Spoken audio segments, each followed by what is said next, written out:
Hey guys, so Lord here, back in with another action figure review. Today I'll be taking a look at the McFarlane Toy Store exclusive.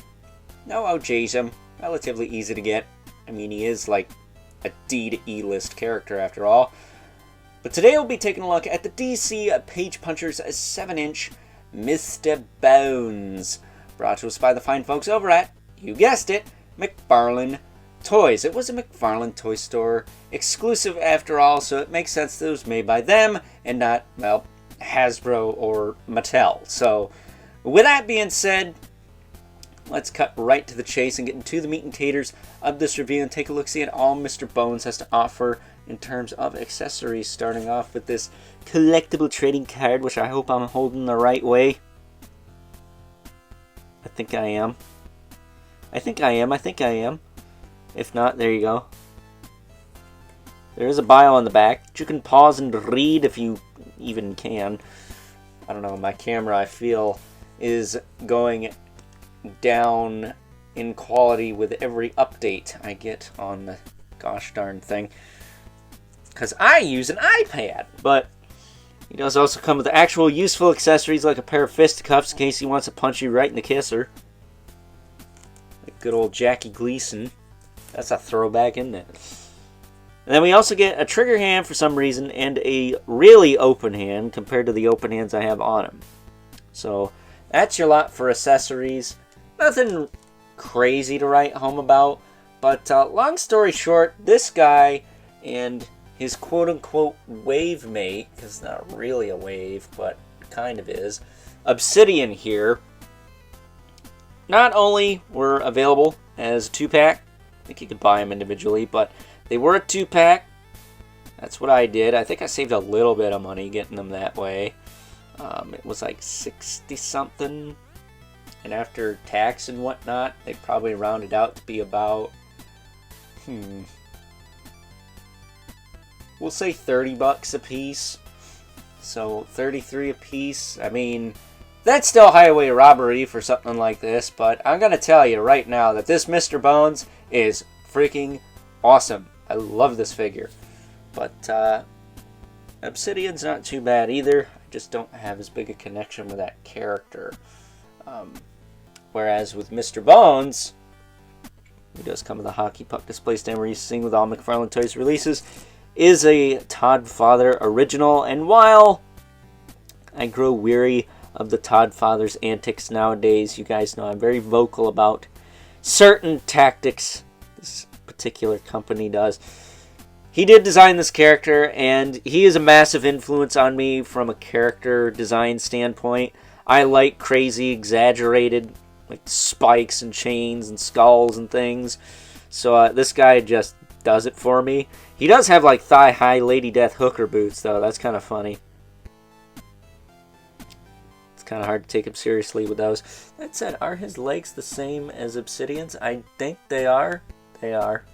His thighs are unique to him, but his calves are the same, despite the fact he does have the booties there. But yeah, super big cuffed boots. Don't know why they couldn't have hid a thigh cut in here or anything, something useful, but it is what it is, I'm afraid. Really sick skull head sculpt. And if you're familiar with like the Superman Electric Blue or the Platinum Electric Red, but more particularly like the what is it? Effigy figure we looked at last year. These guys are on the same body buck. Shoulders are a lot tighter though, so I do approve of that. Capes are wired. But mine are just kind of static right now. I will say this guy's cape is a little different. The wire does actually bend in this corner and meets up with the rest of the wire. Whereas on Obsidian's cape, it just kind of ends in the corner. Very weird. I will say this will sometimes get sucked up when you're trying to pose it too. So be mindful of that. You don't want to damage the material. But it does feel like spandex. So it's got a lot of give to it before you're going to damage it. So you should be okay. Just be wary about it. Because I will tell you, the capes are connected in the torso.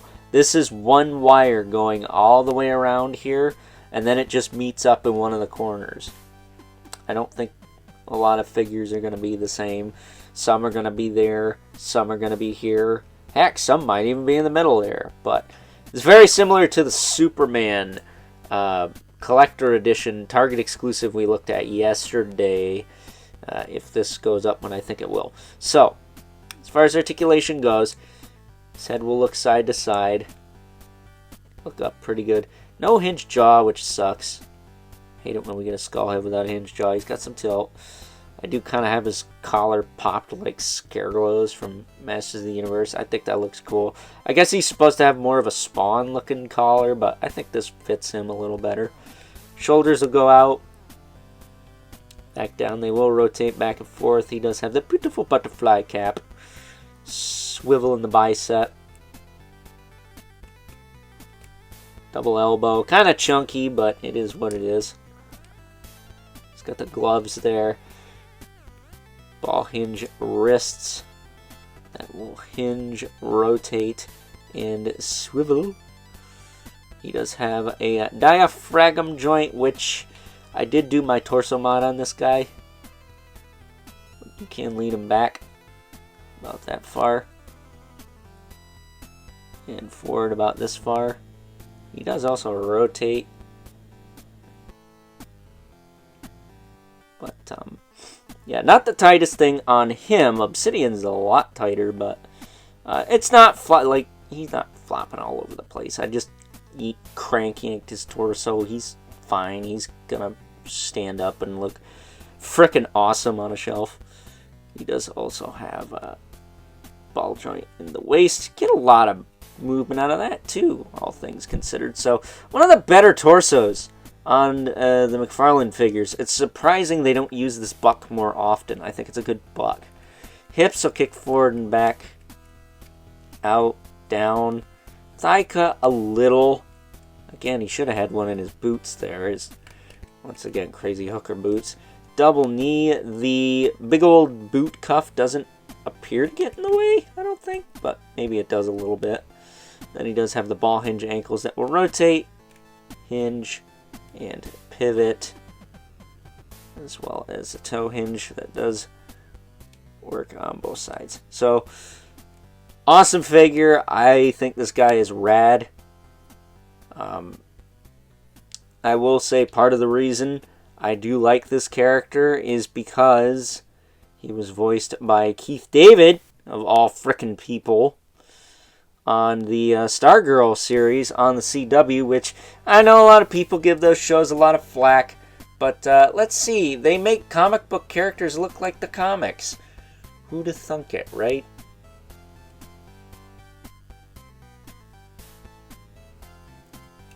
Let's see if I can get him to stand here. A little tricky to stand as usual, but a little finagling. It can be done.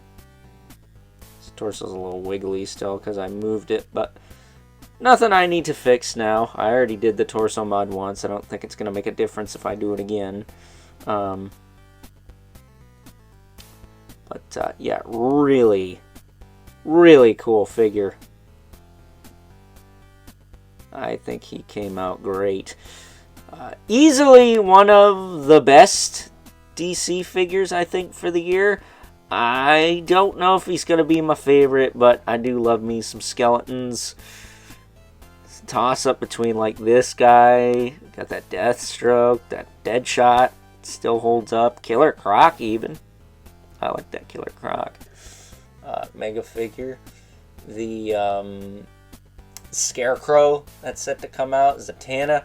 It's a decent last year for this line. I mean, it's not perfect. Still got its shortcomings. Like the lack of female figures, as people often say. But to their credit, when they hit it out of the park, they tend to hit it really far out of the park. And this guy is, well, no exception to that rule. He is freaking cool. I dig him. Almost looks like a Scooby-Doo reject in a way. But bringing in our two regulars. Got the Mythic Legion's brother Mandibolith right there. And the infamous Okay, 11 Spawn, who, as usual, towers. No, he's about the same height. I almost said towers over everyone. What am I talking about? This guy's 7 inches too. That's what she said. That said, before I forget, no, that's not a Slipknot reference, but take it for what you will. Mr. Bones does come with one of these. It's a very thick, almost like wood piece of cardboard with a really cool sketch of him on there. At least I hope that's him and not freaking obsidian, or else I'm going to look stupid in 2 videos because, well, we haven't got to the obsidian one yet. But, yeah, they did away with the comic books for the page punchers, which kind of defeats the purpose of them being page punchers, and threw those in instead. I actually like them. I think they're really cool, and unlike the comics, they're not all mangled up and tangled up knots when you take them out of the packaging. So, you know what? Heck with it. I'm okay with it. Give me more of those, please. I can't read anyways. I'm legally blind. So, with that being said, it's time now that we move right along and wrap things up with some final thoughts.